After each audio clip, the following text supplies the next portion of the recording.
হ্যাঁ, দেখুন শিমুলতলা রাজবাড়ি। 700 বছর আগে রাজা তার রাজত্ব চালিয়েছিল। এই রাজার নাম কি?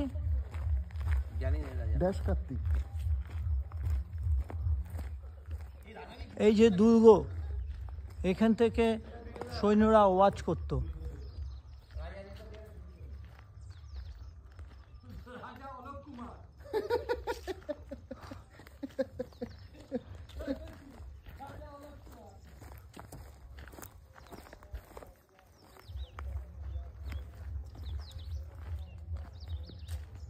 চুনসুর কি গাঁথনি দেখে যান, আপনার পায়খানার ট্যাঙ্কি বলে এটা না।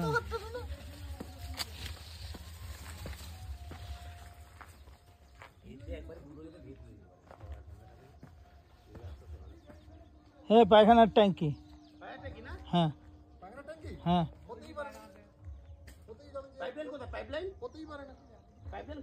দেখুন সেন পরিত্যক্ত শিমুলতলার রাজবাড়ি। একটা সময় এখানে কত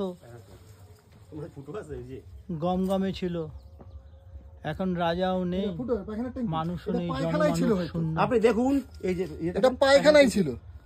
এটা দেখুন এদের ল্যাট্রিন ছিল।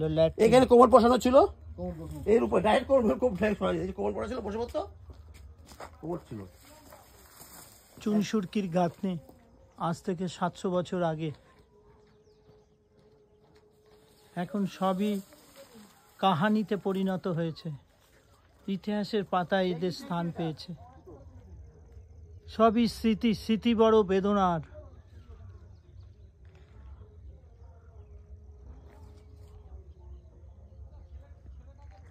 দূরে লাট্টু পাহাড়। আমরা এই ছবিটা দূর থেকে দেখেছি এবং কাছে এসে এর আস্বাদন নিলাম। তখন অত রডের ব্যবহার ছিল না, সব আরবি ছাদ। ছাদগুলো সব নষ্ট হয়ে গেছে। সব 15 ইঞ্চি গাঁথনি, 15 কি 20 ইঞ্চি গাঁথনি। দেখুন ভেতরে একটু যাওয়া যাক। ভেতরে দেখুন,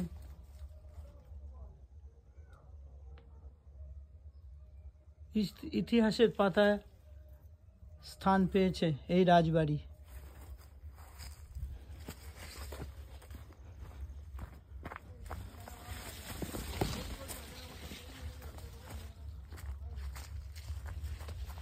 রাজবাড়িতে ওঠার সিঁড়ি, দূরে লাট্টু পাহাড় দেখা যাচ্ছে। এদিকের ছাদগুলো সবই পড়ে গেছে। 700 বছরের আগের বিল্ডিং। কড়ি বর্গা দরজা সব লুটেরা বাহিনী সব লুট করে নিয়ে গেছে, শুধু বিল্ডিংটাই পড়ে আছে।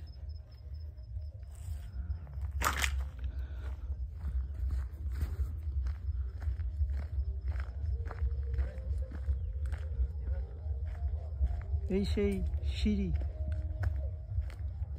রডের ব্যবহার তখন ছিল না।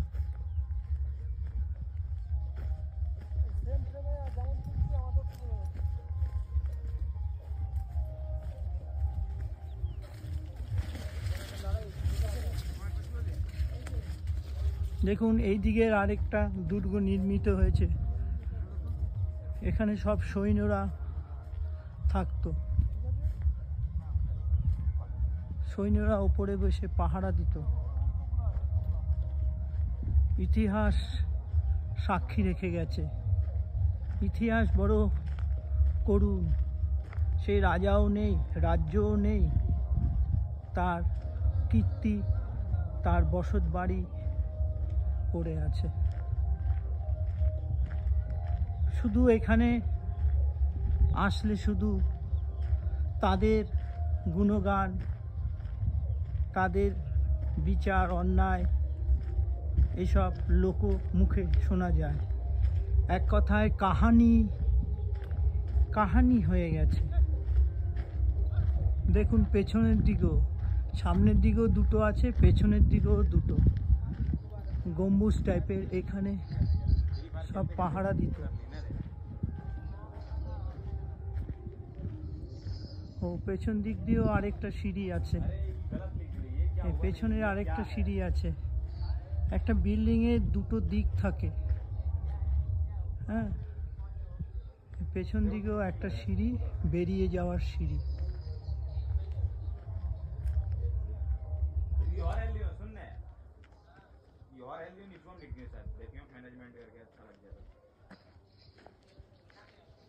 দেখুন এদের রান্নাঘর, এখানে রাজার রান্নাঘর, রাজার সুস্বাদু খাবার এখানে তৈরি হতো। দূরে দেখুন তাদের টয়লেটটা, যারা তার সেবা করত তাদের টয়লেট দূরে দেখা যাচ্ছে। পুরোটাই পাহাড়ের ওপরে।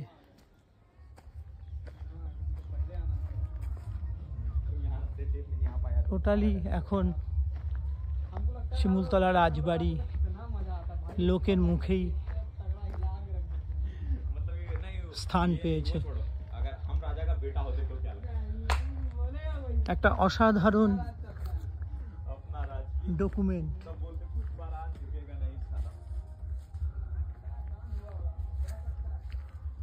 ভেতরে সবই পরিত্যক্ত অবস্থায় ভাঙা চূড়া হয়ে রয়েছে, জঙ্গলে পরিপূর্ণ।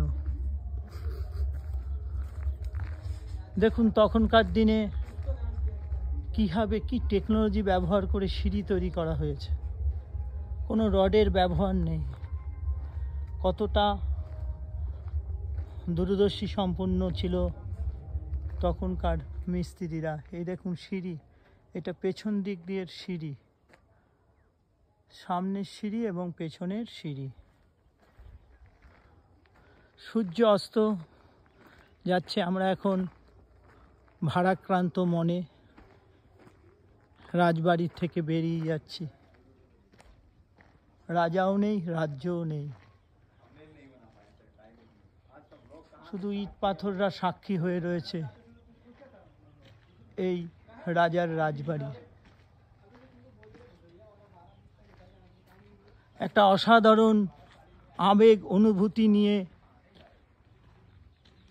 ভারাক্রান্ত মন নিয়ে চলে যেতে হচ্ছে। অসাধারণ একটা নিদর্শন আমরা পেলাম।